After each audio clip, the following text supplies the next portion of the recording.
Hello viewers, my name is Bilal Khan and I'm your trainer for financial reporting. And today we are going to learn about step number 5, revenue recognition. हमने last video में देखा था step number 4, allocating the transaction price over the performance obligation, और उसके साथ भी हमने इसको थोड़ा बहुत देखा था। लेकिन आज हम प्रॉपरली इसको देखेंगे और इसके ऊपर डिफरेंट टॉपिक्स हैं, जैसे कि कंसाइनमेंट इन्वेंट्री का है, रीपर्चेज एग्रीमेंट का है और कॉन्ट्रैक्ट एसेट का भी है। तो इस तरह की कॉन्ट्रैक्ट कॉस्ट, सॉरी, तो इस तरह के टॉपिक्स हैं जो कि इसके अंदर हमने देखने हैं और आज हम इस वीडियो के अंदर इसको देखेंगे। अगर चैनल को आपने सब्सक्राइब नहीं किया हुआ तो चैनल को सब्सक्राइब कर लिएगा, क्योंकि हम अब कम्युनिटी वॉल के ऊपर या कम्युनिटी पोस्ट जो है हम यूट्यूब की, उसके ऊपर भी बहुत यूजफुल मटेरियल डाल रहे हैं, ताकि जो है आप लोगों की हेल्प हो सके। बहुत सारी समरीज हैं, आप जाके देख सकते हैं, जो कि आपके लिए बड़ी हेल्पफुल होंगी।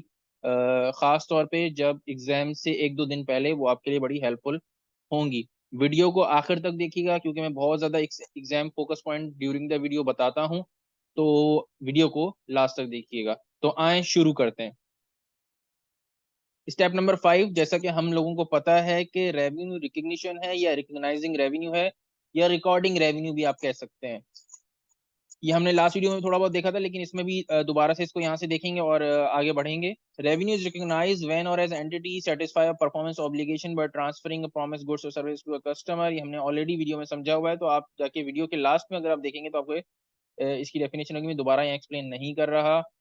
फिर क्योंकि हमारे पास रेवेन्यू रिकग्निशन के लिए दो तरीके होते हैं, या तो पॉइंट इन टाइम पे हम रेवेन्यू को रिकॉर्ड कर रहे होते हैं, जैसे कि मैंने एप्पल्स की एग्जांपल ली थी, या पोटैटोस की एग्जांपल लेता हूँ नॉर्मली मैं, कि आज आपने अगर जाके एप्पल्स खरीद रहे हैं या पोटैटोस खरीद रहे हैं तो point in time revenue recognition होगा, क्योंकि उसी टाइम जो सेलर है वो जो है पोटैटोस बेच रहा है, उसी टाइम गुड्स डिलीवर हो रहे हैं, उसी टाइम रेवेन्यू रिकग्नाइज होगा। लेकिन अगर सर्विस का केस है तो ये ओवर टाइम का सिनारियो बनता है नॉर्मली, कि over the period of time, 1 साल, 2 साल, 6 महीने, 5 महीने, 3 महीने, जो भी है वॉट एवर, उसके ऊपर वो रेवेन्यू रिकग्नाइज करना पड़ता है। जिसके लिए आगे एक बहुत ही इंपॉर्टेंट टॉपिक भी आने वाला है, जिसके ऊपर हम ओवर टाइम के लिए हम रेवेन्यू रिकॉर्ड करते हैं, कॉन्ट्रैक्ट कॉस्ट, जो कि बेसिकली कंस्ट्रक्शन कॉन्ट्रैक्ट है, कॉन्ट्रैक्ट्स होते हैं कंस्ट्रक्शन कॉन्ट्रैक्ट्स, उनके लिए वो यूजफुल होता है। For each performance obligation identified and entity must determine at contract inception whether it satisfies the performance obligation over time or satisfy the performance obligation at a point in time। मेरे ख्याल में ये बात समझ में आती है। नहीं आ रही तो लास्ट वीडियो में भी देख लें थोड़ा सा, और पिछली भी वीडियोस के अंदर मैंने इसके बारे में काफी डिस्कस किया है। अच्छा, इस दोनों क्लासिफिकेशन के अंदर पॉइंट इन टाइम और ओवर टाइम में अब हम पहले पढ़ने जा रहे हैं satisfying a performance obligation at a point in time. Point in time जो परफॉर्मेंस ऑब्लिगेशन सेटिस्फाई होंगे उसकी ट्रीटमेंट किस तरीके से होगी वो अब हम देखेंगे।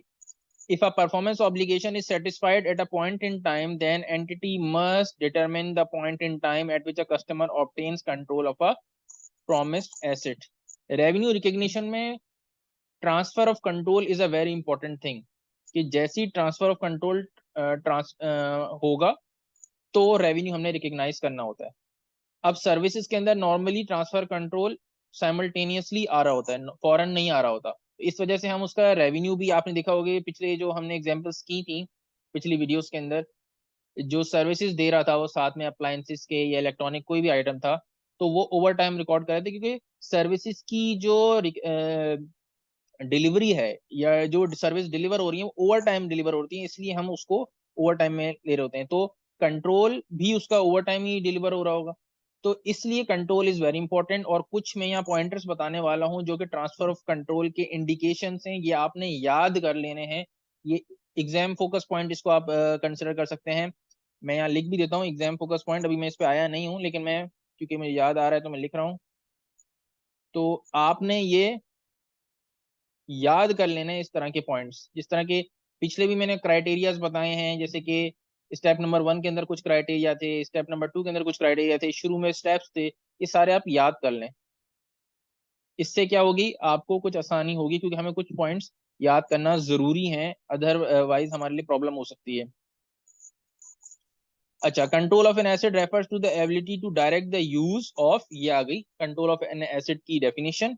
and obtain substantially all of the remaining benefits, inflows or savings and outflows from the asset. Control includes the ability to prevent other entities from obtaining benefits from an asset. I think understandable. नीचे चलते हैं, ये criteria आपने याद करने हैं. The following are indicators of the transfer of control. सही है जी. The entity has a present right to payment to the for the asset. The customer has legal title to the asset. Legal title transfer हो गया है. The entity has transferred physical possession of the asset. Physical possession transfer के physically हमने उसको transfer कर दिया है. The customer has the significant risk and rewards of ownership of the asset. Risk and reward transfer हो गए हैं. The customer has accepted the asset. तो ये सारे points transfer of control के हैं, इनको याद कर लें, जरूरी हैं for paper. अब हम एक और टॉपिक पे जा रहे हैं, ये मेरे ख्याल में क्लियर हो गया होगा, जिसको कोई भी क्वेश्चन है नीचे कमेंट कर सकता है मुझे. कंसाइनमेंट इन्वेंट्री पे हम जा रहे हैं, बहुत ही इंपॉर्टेंट टॉपिक है. कंसाइनमेंट इन्वेंट्री क्या होती है वो मैं आपको इससे थोड़ा सा समझाऊंगा, बल्कि मैं एक एग्जांपल ले लेता हूं. फॉर एग्जांपल एक कार डीलर है, फॉर एग्जांपल हम ले लेते हैं सुजुकी को, और एक शोरूम को ले लेते हैं. उसी तरह की इसमें भी आपको एग्जांपल मिलेगी. अब जो सुजुकी मोटर्स है उसने कुछ कार्स ट्रांसफर की, किसको? शोरूम को. फॉर एग्जांपल हम शोरूम ले लेते हैं दानिश मोटर्स, जो कि खालिद बिन वलीद रोड पे है कराची के अंदर. दानिश मोटर्स एक शोरूम है. तो अगर सुजुकी मोटर्स दानिश मोटर्स को कोई कार्स ट्रांसफर करता है, ठीक है जी, और उसके बाद वो बोलता है कि जब तुम ये कार्स बेच दोगे तो ही मतलब दानिश मोटर्स को कहता है जब मैं कार ये बेच दूंगा आगे तो ही मैं आपको पेमेंट करूंगा, वरना नहीं करूंगा. इसमें अब बाकी मल्टीपल टर्म्स होती हैं, कंडीशंस होती हैं, वो डिफर कर सकती हैं, लेकिन टिपिकल कंसाइनमेंट इन्वेंट्री यही होता है कि एक एजेंट इन्वॉल्व होता है, एक कंसाइनर होता है, जैसे कि यहाँ पे लिखा हुआ भी है, कंसाइनी होता है. ये भी हम इस एग्जाम्पल को भी देखते हैं. तो जो कंसाइनी है जब आगे डिलीवर कर देगा तो ही वो कंसाइनर को पेमेंट करता है, अदरवाइज नहीं करता. अदर इसके अलावा और भी कंडीशंस होती हैं जो कि हम अभी यहाँ देखेंगे जिसके एग्जाम्पल के अंदर. तो ये बेसिकली कंसाइनमेंट इन्वेंट्री कहलाता है. सही है जी. This can raise the issue of consignment inventory where one party legally owns the inventory, inventory own करता है, but another party keeps the inventory, consignee, the inventory on its premises. The key issue relates to which party has the majority of indicators of control. Revenue की recognition इसी basis पे होगी. हमें देखना पड़ेगा किसके पास ज्यादा कंट्रोल है. क्या वो कंसाइनर के पास है? कंसाइनर जरूरी नहीं है कंसाइनर रेवेन्यू रिकॉर्ड करे जैसे ही वो कंसाइनी को जो है रेवेन्यू एसेट्स या गुड्स जो है ट्रांसफर कर दे, जरूरी नहीं है. और हो सकता है रिकॉर्ड कर भी ले, क्योंकि इसमें टर्म्स एंड इसमें डिफरेंट कंडीशंस होती हैं जो उनके दरमियान होती हैं. It differs from case to case. सही है. आए इसको एक छोटी सी एग्जांपल इसको देख लेते हैं ताकि और क्लियर हो जाएगा. कंसाइनमेंट सेल रिलेशनशिप क्या होता है? कंसाइनर प्रिंसिपल, जैसे कि मैंने बताया था सुजुकी मोटर, और कंसाइनी एजेंट, जैसे कि मैंने शोरूम जो दानिश मोटर्स मैंने लिया था, इसमें क्या है? सेंड्स गुड्स टू दिस, ठीक है. Revenue is not recorded until consignee sells to third party और कस्टमर्स. सही, understandable. Consignor will record inventory and cost of goods sold when sold by consignee. जब वो बेचेगा तभी वो इन्वेंट्री रिकॉर्ड करेगा, तभी वो कॉस्ट ऑफ गुड्स सोल्ड को रिकॉर्ड करेगा. और in last, consignor will report commission expense when consignee sells inventory to third party customer. ये कमीशन एक्सपेंस इसके लिए होगा क्योंकि वो इसको पे कर रहा होगा एक तरह से, क्योंकि एक एजेंट एक्ट कर रहा है. और कंसाइनी क्या करेगा? Consignee will record commission revenue, इसके लिए जो इसका जो मार्जिन होगा, जो भी डिफरेंस होगा कॉस्ट के अंदर जो इसने इससे खरीदा होगा, वो इसका बेसिकली कमीशन बन रहा होगा. बेसिकली वही होता है commission when sale is made to third party on behalf of the consignor principal. तो I guess very much understandable now. बहुत ही आसान सा टॉपिक है, इतना कोई मुश्किल नहीं है. आए इसकी एक एग्जांपल देखते हैं और फिर हम वीडियो को एंड करते हैं. तो एग्जांपल क्या है? ऑन 1 जनवरी 2013 हम इसको कह लेते हैं. Fraud motor company a car manufacturer entered into an agreement provide Dusty a car retailer. Similar example है उसी तरीके से कि ये फ्रॉड मोटर कंपनी है जो सुजुकी मोटर्स हमने लिया था, और डस्टी हमने ले लिया है दानिश मोटर्स. सही है. तो डस्टी को आप दानिश से भी रिप्लेस कर सकते हैं. सही है जी. तो with cards for resale for understanding only, ठीक है, वरना इस एग्जांपल को फॉलो करें आप जैसे जैसे हम इसको फॉलो करें. The terms of the agreement were as follows. जो मैंने बोला था कंडीशंस हो सकती हैं, हर तरह की डिफर कर सकती हैं, जरूरी नहीं है कि जैसे कि हमने एक टिपिकल कंसाइनमेंट इन्वेंट्री का केस होता है वैसा हो, ये डिफर कर सकता है based upon conditions between the consignor and consignee और द एजेंट। सही है जी। The Dusty pays the cost of insuring and maintaining the cars. Dusty जो retailer है वही manage करेगा. Dusty can display the cars in its showroom and use them as demonstration models. Dusty की responsibility है. When a car is sold to a customer, Dusty pays Ford company the factory price prevailing at the time the car was originally delivered. Dusty pay कर देगा जिस price पे इसने Ford से लिया था उसी प्राइस पे जब ये बेच देगा कस्टमर को, तभी, जो टिपिकल कंसाइनमेंट इन्वेंट्री का रूल भी है। ठीक है। All cars remaining unsold 90 days, 30 days यानी 3 months after their original delivery must be purchased bye dusty at the factory price prevailing at the time of delivery. जब भी 90 डेज में अगर कोई गाड़ी नहीं बिकेगी, वो इसकी कंडीशन है इस कॉन्ट्रैक्ट की कि वो डस्टी सारी खरीदेगा, यानी जो रिटेलर है, शोरूम है, वो खरीदेगा और उस प्राइस पे जिसपे उससे अग्रीड हुआ था मोटर कंपनी से। सही है जी। नंबर 5 क्या कंडीशन है? Fraud company has required Dusty to return the car at any time within 90 day period. 3 महीने के अंदर अगर फ्रॉड कंपनी चाहे तो वो रिटर्न मांग सकता है। In practice this right has never been exercised, लेकिन प्रैक्टिस ऐसी है ही नहीं, आज तक कभी ऐसा नहीं हुआ। मुझे बज़ाहिर अभी तक जो पॉइंट्स हैं इसमें ये लग रहा है कि डस्टी कंपनी के पास ज्यादा पावर्स चली गई हैं, कंट्रोल ज्यादा चला गया है, क्योंकि ऐसा भी नहीं हो रहा। सिर्फ एक ये इस तरीके से लग रहा है मुझे कि ये जो है ऑल कार्स रिमेनिंग अनसोल्ड, ये जो है ये भी बल्कि इन फेवर ऑफ डस्टी है। ठीक है।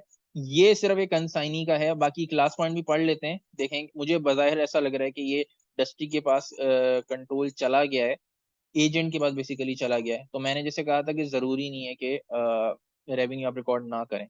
Dusty can return unsold cars to fraud company at any time during the 90-day period.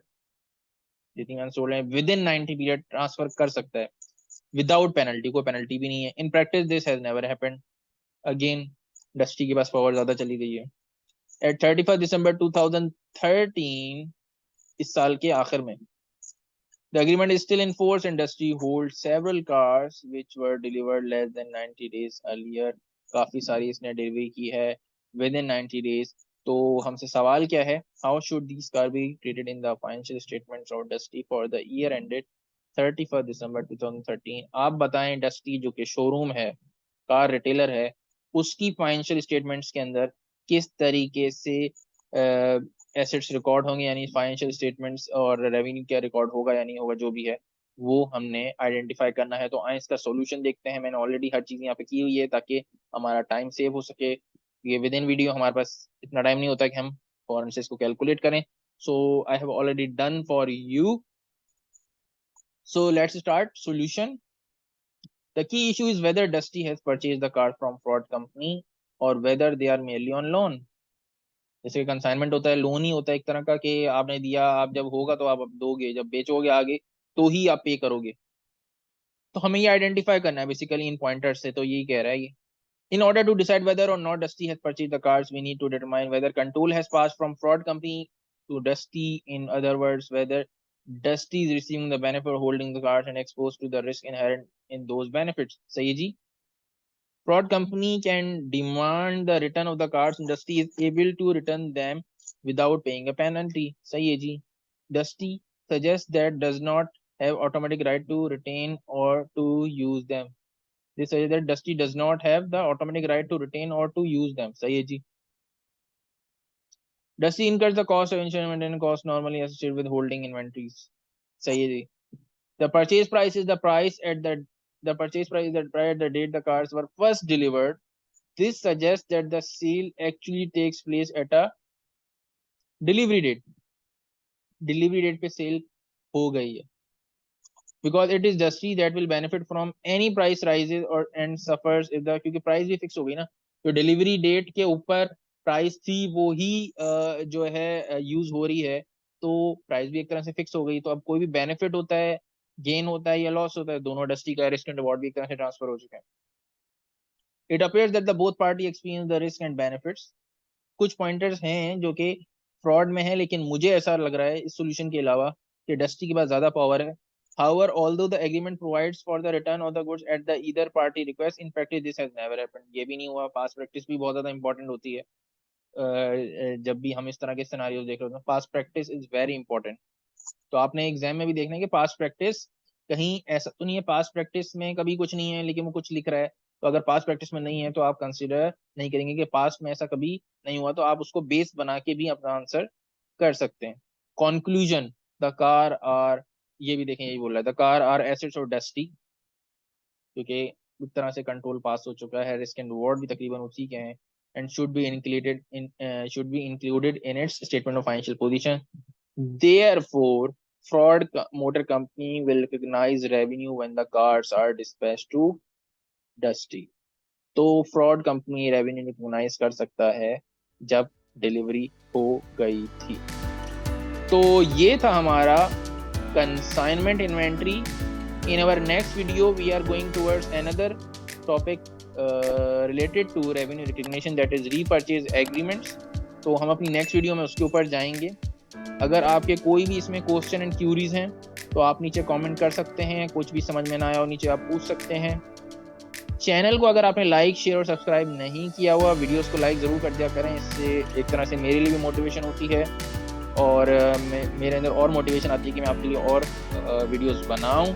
Subscribe मैंने कहा कर दिया करें, कम्युनिटी वॉल पे बहुत कुछ पोस्ट हो रहा है, आपके लिए हेल्पफुल होगा, और शेयर भी कर दिया करें ताकि लोगों की इससे हेल्प हो सके। तो वीडियो को यहाँ तक रखते हैं। नेक्स्ट वीडियो के हम रीपर्चेज एग्रीमेंट पढ़ने वाले हैं जैसे कि मैंने कहा। टिल देन गुड बाय, अल्लाह।